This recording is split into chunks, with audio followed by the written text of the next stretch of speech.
Hi, I just wanted to show you the project we're working on now here. This is a carving of Arnold Palmer, the famous golfer. This came out of the Dominion Valley Country Club on the outskirts of Washington, D.C. And it was a stump carving. It was carved into the existing stump there. It's roughly 10 years old and was looking pretty bad. The stump was starting, the base was starting to rot out. So we went there and cut it off, leaving about a foot on the base, and I'm going to go ahead and restore this for them, and I'll take a time lapse of it and see how it turns out. So the process of attacking this is to sand it down first, get it down to the bare wood, and then we can kind of see what we're working with. I'm definitely going to have to fill in some cracks, and I'm going to have to replace some wood. So there's some rotted areas that I'll just cut out, put fresh new wood in there, and recarve it, resand it, and it should blend in quite nicely, is the goal. So we'll see how it goes.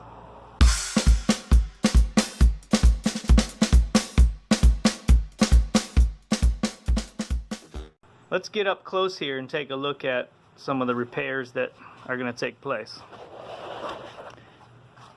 So you can see we got some cracks here, and at some point somebody, this is not a carving that I've made, but you could see somebody put some epoxy in. This is all epoxy.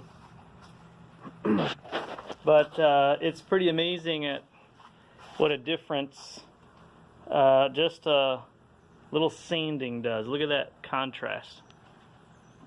So that's all been sanded with an angle grinder and a sanding disc, and you could see how it was just flaking on the backside. See how nasty that looks? I don't even know what they used for a finish, wood preservative for this thing. It wouldn't surprise me if they used some kind of an oil that had linseed oil in it, because linseed oil does turn black eventually from the UV. So you can see here that we have some bad wood that they tried to just fill with caulk and epoxy. So I'm going to go ahead and cut this out and put fresh good oak in there and just recarve it. And then everything else is just sanding and putting shims in cracks.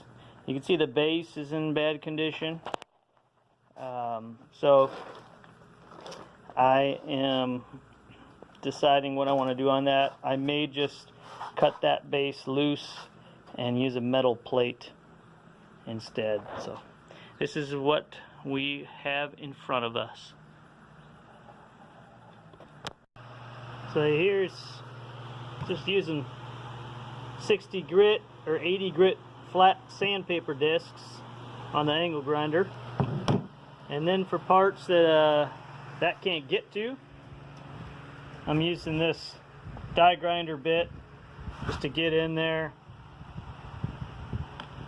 like this, just kind of go along, or in these areas where I can't reach,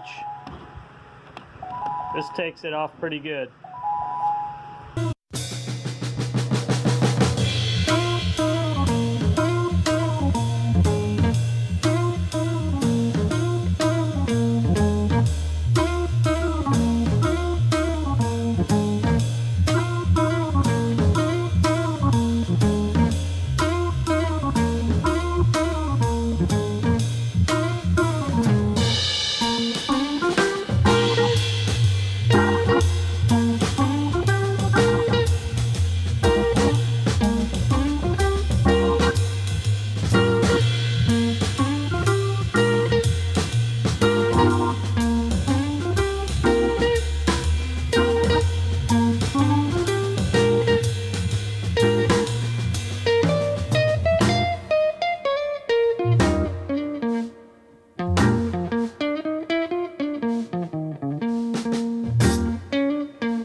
you.